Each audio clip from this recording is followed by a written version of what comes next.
অনেকদিন শেখ হাসিনার ভিডিও কিংবা অডিও বার্তা নিয়ে খুব একটা আলোচনা হচ্ছিল না। হঠাৎ করে শেখ হাসিনার আরেকটি অডিও বার্তা সাম্প্রতিক সময়কে নিয়ে বেশ আলোচিত হচ্ছে। সেখানে শেখ হাসিনা সরকারের নানা বিষয়ে কথা বললেন।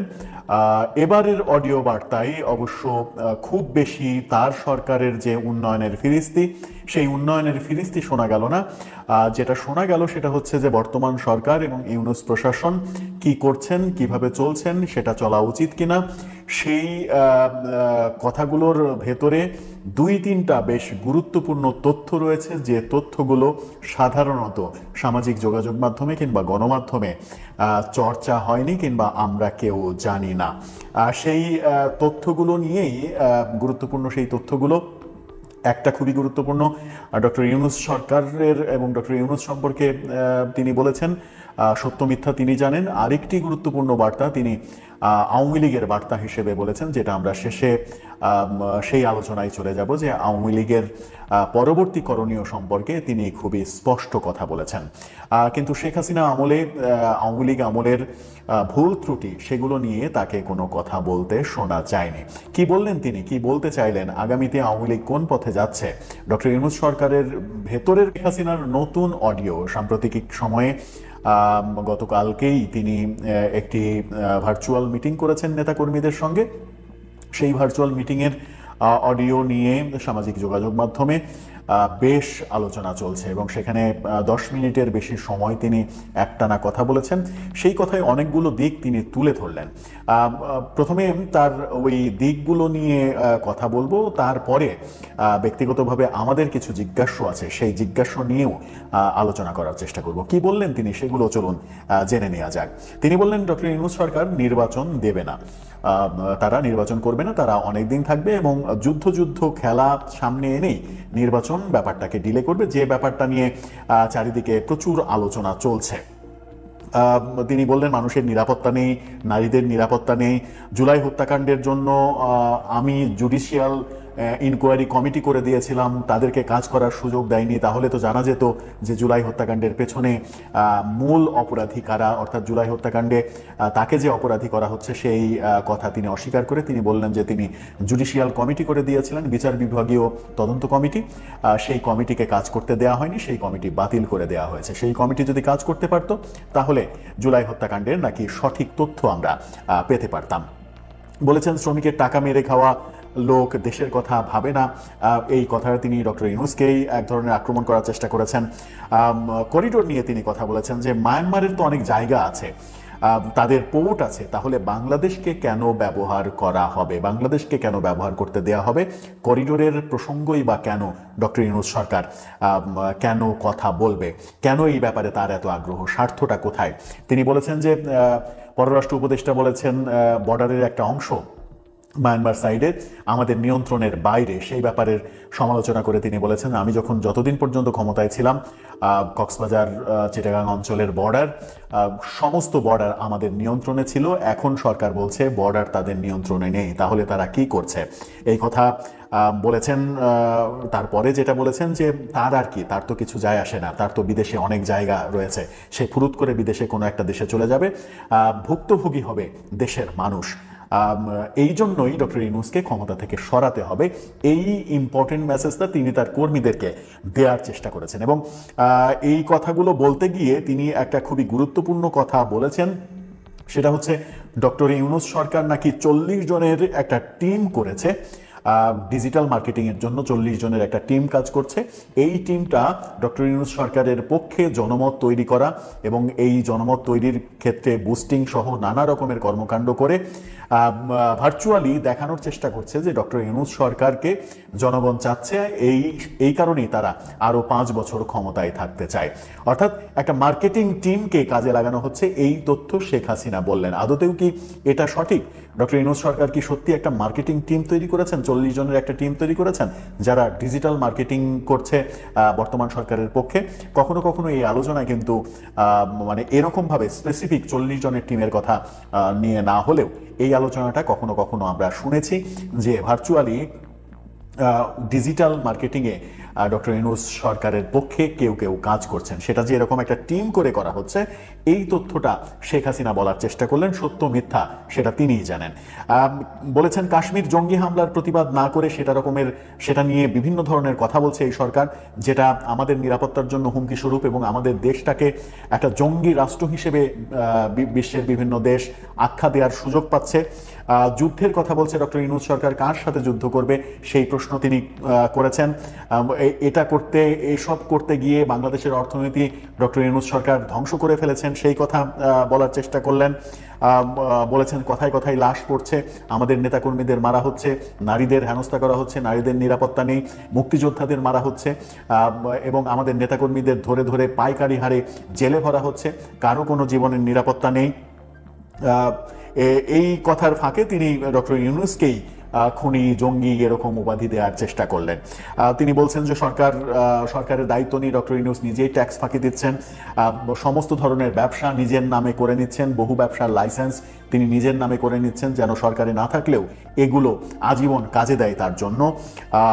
এই কথার মাঝে তিনি একটা খুবই গুরুত্বপূর্ণ কথা বলেছেন। সেই কথাটার আগে আরেকটা কথা বলেনি, সেটা সমন্বয়কদের কথা বলেছেন। সমন্বয়করা আঙুল ফুলে কলা গাছ হয়েছে, মাত্র 8 মাসে বিদেশে তারা টাকা পাচার করছে, তারা গাড়ি বাড়ি করছে। ইউনূসকে সরিয়ে গণতান্ত্রিক ধারা অব্যাহত রাখতে হবে। সেই গণতান্ত্রিক ধারা অব্যাহত রাখতে কারা ক্ষমতায় আসবে সেই ব্যাপারে তিনি কিছু বলেননি। বলেছেন ইউনূস সরকারকে সরাতে হবে, এই সরকারের পতন ছাড়া কোনো পথ নেই, তাদেরকে সরিয়ে ফেলতে হবে। কিন্তু তাদেরকে সরিয়ে কারা ক্ষমতায় আসবেন সেই ব্যাপারে স্পষ্ট কিছু বলেননি। তাদেরকে সরিয়ে কি শেখ হাসিনা নিজেই আবার দায়িত্বে আসতে চান, নাকি নির্বাচনের মাধ্যমে তাদের যারা ক্ষমতায় আসবে তাদেরকেই তিনি ওয়েলকাম করবেন, সেই ব্যাপারে তিনি কিছু বলেননি। তিনি গুরুত্বপূর্ণ যে মেসেজটা নেতাকর্মীদের উদ্দেশ্যে বলার চেষ্টা করেছেন সেটা হচ্ছে যে আওয়ামী লীগ নেতাকর্মী এবং মুক্তিযোদ্ধাদের যারা মারছে, নির্যাতন করছে, তাদের তালিকা তৈরি করো, তাদের উপরে ডকুমেন্টারি তৈরি করো, বিভিন্ন জায়গায় তোমরা থোক থোক হয়ে তাদের বিষয়ে আলোচনা করো, সেই আলোচনাগুলো রেকর্ড করো, রেকর্ড করে সেই ডকুমেন্টসগুলো তোমরা সামাজিক যোগাযোগ মাধ্যমে দাও এবং আন্তর্জাতিক মিডিয়াতে সেগুলো সরবরাহ প্রয়োজনে আমি নিজেই করব। অর্থাৎ নেতাকর্মীদের তিনি নির্যাতন ভিত্তিক ডকুমেন্টারি তৈরি করার কথা বললেন এবং সেই ডকুমেন্টারি তৈরি করে আন্তর্জাতিক মিডিয়াতে তিনি সেগুলোকে কাজে লাগাবেন। শেখ হাসিনা এরকম অনেক কথা বললেন। এই কথাটা খুবই গুরুত্বপূর্ণ মেসেজ যে তাদের কর্মীদের তিনি কি করতে বললেন। কিন্তু একটা কথা তিনি বললেন না, একটা কথা মানে যে বেশ কয়েকটা কথা তিনি বললেন না, সেটা হচ্ছে যে 15 বছরে কি তিনি কোনো ভুল করেননি? তার কথাই যদি আমি সত্য ধরে নিই, তার কথাই যদি আমি বাইবেল ধরে নিই, তাহলে এই প্রশ্নটা বিনয়ের সঙ্গে করতেই চাই যে 15 বছরে কি একটি ভুলও করেননি? সেই একটি ভুলও তো উল্লেখ করে জনগণের আস্থা অর্জনের জন্য আপনি বলতে পারেন যে হ্যাঁ, এই বিষয়গুলো আমাদের করা ঠিক হয়নি, এগুলো আমাদের ভুল ছিল। যেমন এখন সব থেকে বেশি আপনি নারীদের নিরাপত্তার কথা বলছেন, কিন্তু বর্তমান সময়ে যে নারী নীতি নিয়ে যে যাচ্ছে তাই কাণ্ড হয়েছে, গতকালকে আমরা টিএসসিতে যে নারীর প্রতি জুতা দিয়ে মারার যে ঘটনাটা দেখেছি, যে ভিডিও ভাইরাল হয়েছে, নারীদের স্বাধীনতা খর্ব করার যে কথা চলছে, হেফাজত ইসলাম মহাসমাবেশ করে মতিঝিলে, যেখানে 2013 সালের 5 মে তারা সমাবেশ করেছিল, সেই মতিঝিলে আপনার ফাঁসি চাইছে, যে শেখ হাসিনার ফাঁসি মতিঝিলে হবে। সেই হেফাজতের কথা কি আপনার খুব বেশি মনে পড়ে না?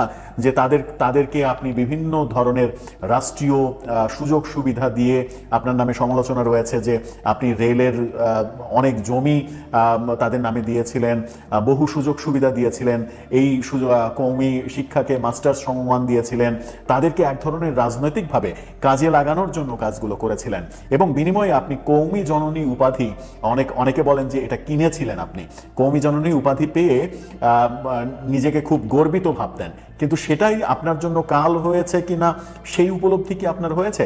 একবারও তো সেই বিষয়টা আপনি বলতে পারেন যে এই ব্যাপারটা অন্তত আমার ভুল ছিল, এই সিদ্ধান্তটা আমার ভুল ছিল, কিংবা আরো অনেক কিছু থাকতে পারে। তাহলে হয় কি, কর্মীরাও উৎসাহিত হয়, সাধারণ জনগণ যারা আপনাকে এখন ভালোবাসা থেকে দূরে সরে গেছে। আমি খুবই নম্র ভাষাতেই বললাম যে ভালোবাসা থেকে একটু দূরে সরে আছে, আপনাকে হয়তো আর ভালোবাসে না, আগে ভালোবাসতো। অনেকেই তো আছে আগে ভালোবাসতো আপনাকে, এখন আপনাকে ভালোবাসে না। তাদেরও তো একটা সান্ত্বনার ব্যাপার থাকতে পারতো যে শেখ হাসিনা মানুষ তো, দিন শেষে তিনি মানুষ তো, তার বিরুদ্ধে যে এত এত সমালোচনা, এত এত অভিযোগ, সেই অভিযোগের প্রেক্ষিতে তিনি কিছু কিছু ব্যাপার মেনে নিচ্ছেন যে আমার এই ভুলগুলো ছিল, কওমি জননী উপাধি নেওয়াটা আমার ভুল ছিল, এই কাজটা আমার ভুল ছিল, এই কাজটা আমার করা ঠিক হয়নি, অমুককে মন্ত্রী বানানো আমার ঠিক হয়নি, পলকের মতো মালদের নিয়ে এসে মন্ত্রী বানিয়ে হাজার হাজার কোটি টাকা মেরে খাওয়ার সুযোগ করে দিয়ে আপনি ভুল কাজ করেছেন, বিপুর মতো লোককে আপনি বিদ্যুৎ মন্ত্রণালয়ের দায়িত্ব দিয়ে বিদ্যুৎ সেক্টরের 12টা বাজিয়ে দিয়েছেন, তৌফিক ইলাহির মতো একজন উপদেষ্টাকে জ্বালানি খনিজ সম্পদের উপদেষ্টা বানিয়ে আপনি ম্যাসাকার করে দিয়েছেন, আপনি মোস্তাকের শপথ অনুষ্ঠান পরিচালনাকারী এইচটি ইমামকে আপনার উপদেষ্টা বানিয়েছেন, যিনি কিনা মোস্তাকের শপথ অনুষ্ঠান পরিচালনা করেছিল এবং মুক্তিযুদ্ধ চলাকালে, উল্লেখ্য মুক্তিযুদ্ধ চলাকালে তিনি চাকরি ছেড়ে যুদ্ধে যোগদান করেননি, সেই সময় তিনি বহাল তবিয়তে চাকরি করেছেন। সেই মানুষটাকে আপনি আপনার উপদেষ্টা বানিয়েছেন, যিনি আপনার বাবাকে খুন করে রাষ্ট্রপতি হলেন এবং সেই শপথ অনুষ্ঠান পরিচালনা করলেন। আপনি সালমান এফ রহমানের মতো বিতর্কিত ব্যবসায়ী দরবেশকে আপনার উপদেষ্টা বানালেন। আপনি এই বাংলাদেশের নাম্বার 1 যুদ্ধাপরাধীর বাংলাদেশে নাগরিকত্ব চাওয়া যে ব্যক্তিটা, সেই ব্যক্তি ইকবাল সোবহান চৌধুরীকে আপনি আপনার তথ্য উপদেষ্টা বানালেন। অনেক ভুল তো আপনার ছিল, সেই ভুলের কিছু ভুল স্বীকার করলে অন্তত মানুষ বুঝতে পারে যে শেখ হাসিনাও রক্তে মাংসে গড়া মানুষ, তারও ভুল হয়। কখনো তিনি নিজে ভুল করেছেন, কখনো অন্যের পাল্লায় পড়ে ভুল করেছেন। যদি আপনার ভুলের পরিমাণ কম হয়, আপনার সঠিক কর্মের পরিমাণ যদি বেশি হয়, তাহলে মানুষ আবারও আপনাকে সাদরে গ্রহণ করবে। আর যদি আপনি বলতেই থাকেন আপনি যা কিছু করেছেন সব কিছু ঠিক, আপনার কোনো ভুল নেই, আপনি ফেরেস্তার মতো যা করেছেন সব ঠিক কাজ করেছেন, তাহলে হবে কি, বিতর্ক আরো উস্কে যাবে। যারা একচেটিয়াভাবে আপনাকে ফ্যাসিস্ট, আপনাকে দুর্নীতিবাজ, খুনি হিসেবে অভিহিত করে আপনার ফাঁসি চাইছে এবং আপনার প্রিয় হেফাজত ইসলাম আপনার মতিঝিলে ফাঁসি চাইছে, ফাঁসির মঞ্চে ফাঁসি চাইছে না, মতিঝিলে ওপেন মঞ্চে আপনার ফাঁসি চাইছে, সেগুলোকে যদি আপনি অন্তত ভুল হিসেবে স্বীকার করে নিতেন, তাহলে তারা সান্ত্বনা পেত যে তিনিও ভুল করেন এবং ভুল করে যে মানুষ বলেন যে আমি ভুল করেছি, তিনিই প্রকৃত মানুষ। দর্শক, আপনার উপলব্ধিগুলো হয়তো মিশ্র হবে, হয়তো কিছু মানুষের কথাগুলো ভালো লাগবে, কিছু অংশ ভাববেন যে কথাগুলো এত তিতা কথা কেন বললেন, এত তিতা কথা ভালো লাগে না। ভালো মন্দ মিলিয়েই তো মানুষ। তবে আমার ব্যক্তিগত উপলব্ধি যে ভালো মন্দ মিলিয়েই যখন মানুষ, তখন আমি যখন আমার মন্দটা বুঝতে পেরে একেবারে দ্বিধাহীন দ্ব্যর্থহীন কণ্ঠে বলবো যে এটা আমার মন্দ দিক, তখন মানুষ সাদরে গ্রহণ করবে যে এই লোকটা অন্তত মন্দকে চিনতে পেরেছে এবং বুঝতে পেরেছে, এই জন্য সেই লোকটা ক্ষমা চেয়েছে। দর্শক, আপনার মতামত জানিয়ে লিখতে